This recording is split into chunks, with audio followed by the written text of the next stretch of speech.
Star Trek. Worf's hardest mission has nothing to do with the Klingon or Starfleet. When fans think of Worf, son of Mo, images of clashing bat'leths, guttural battle cries, and stern Starfleet professionalism immediately come to mind. Introduced in Star Trek, The Next Generation as the first Klingon to serve in Starfleet, Worf was defined by his struggles between honor and duty, heritage and loyalty, identity and belonging. He later transitioned to Deep Space Nine, where he became one of the most layered and respected characters in all of Star Trek. But Worf's most difficult journey, the one that tested him more than any battlefield, more than any Starfleet order or Klingon trial, wasn't about his service or his culture. It was about family, loss, and learning how to live between worlds. Worf's hardest mission has nothing to do with the Klingon Empire or Starfleet Command. It is the deeply human struggle of reconciling his dual identity while raising a son he could never fully understand. This is the legacy of Worf's personal mission, one that Star Trek often highlighted in quieter moments amid the chaos of war and diplomacy. The Klingon among humans. Worf's life began with tragedy. As a child, he was the sole survivor of a Romulan attack on the Khitomer outpost. Adopted by Sergei and Helena Rozhenko, two kind-hearted human parents on Earth, he was raised in a world far from his Klingon roots. Worf grew up with the physical instincts and cultural expectations of a Klingon, but without the community or constant reinforcement that gave those traditions their context. He tried to adhere to Klingon customs in a household that could never truly understand them. By the time he joined Starfleet, Worf's identity was already fractured, never fully human, never fully Klingon. This was his lifelong struggle, to prove his honor to the Klingons who saw him as too human, and to prove his discipline to Starfleet officers who feared his Klingon instincts. Every mission he took on was colored by that tension. Yet, while it seemed his greatest trials were the political and military ones, Star Trek revealed a far deeper battle within his heart. Worf as a father. Alexander Rozhenko. The true test of Worf's strength came not from phasers or fleets, but from fatherhood. Worf's son, Alexander Rozhenko, was the child of his relationship with Keller, a half-Klingon Federation ambassador who challenged Worf's rigid sense of honor at every turn. When she was murdered, Alexander was left in Worf's care. Unlike Worf, who had grown up trying to connect to Klingon ways, Alexander resisted them. He found little meaning in the rituals of blood and honor. He was awkward in Klingon combat training and disinterested in the warrior's path that Worf believed defined their people. For Worf, this was unbearable. His life had been one of constantly proving his worth in both Klingon and Starfleet societies. To have a son who rejected Klingon values felt like a betrayal, not of Worf personally, but of the very heritage he had spent his life defending. Worf's instinct was to push Alexander harder, to force him into the mold of a Klingon warrior, even though it only widened the rift between them. This struggle wasn't about empire or duty. It was about a father realizing that his child was not him, and learning to accept Alexander for who he was, rather than who Worf wished he could be. The burden of honor. Worf's defining trait across The Next Generation and Deep Space Nine was his uncompromising commitment to honor. This sometimes made him a liability to his crew, but it also made him one of the most steadfast and trustworthy officers in the franchise.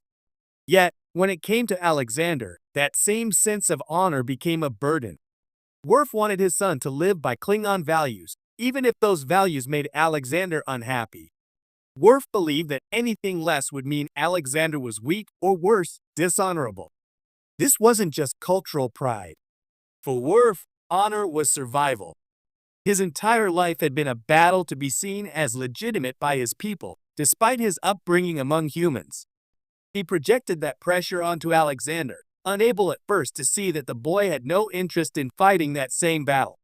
The greatest challenge for Worf, therefore, was not to fight for honor, but to let go of it, at least in the rigid way he understood it.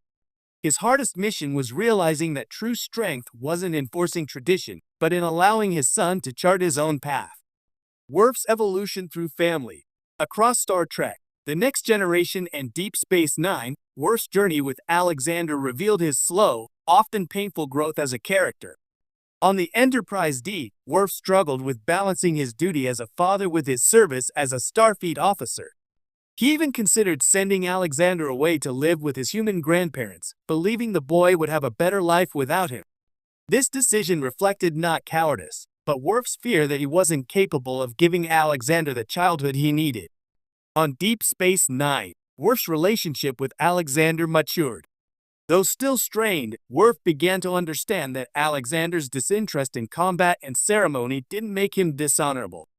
Instead, it highlighted that there are many ways to live as a Klingon, and that Worf's own rigid interpretation wasn't the only path.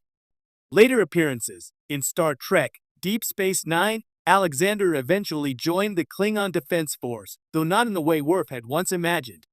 He found a role more suited to his personality, proving that he could serve with honor on his own terms. Worf, in turn, came to respect Alexander's choices, even if they were different from his own. This arc showcased something profound. Worf, the warrior who faced death countless times, found his greatest challenge in learning how to be vulnerable, flexible, and accepting. Klingons' humanity. What makes Worf's personal mission so compelling is that it speaks to something universal.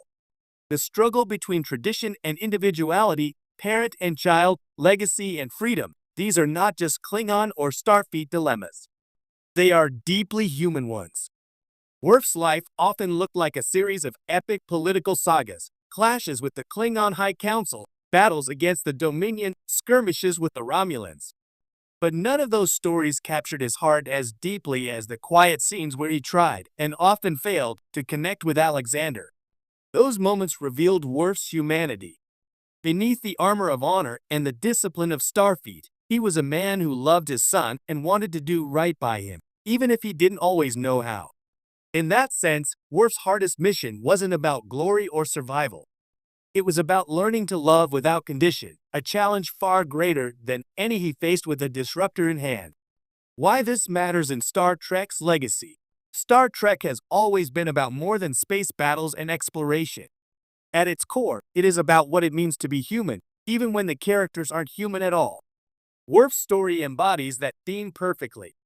By presenting Worf's struggles with Alexander, Star Trek showed that identity is not a fixed path but an evolving journey.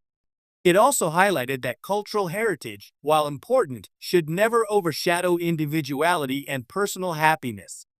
Worf's hardest mission resonated with audiences because it reflected real-world struggles. Immigrant parents trying to pass on traditions to children who feel disconnected, fathers and sons who clash over expectations, and the universal difficulty of reconciling identity across generations. Conclusion: the battle beyond the battlefield. For all the glory Worf achieved in Starfleet, for all the battles he fought in the Klingon Empire, his hardest mission was not external, it was internal. It was the battle to be both Klingon and Starfleet officer, father and warrior, tradition bearer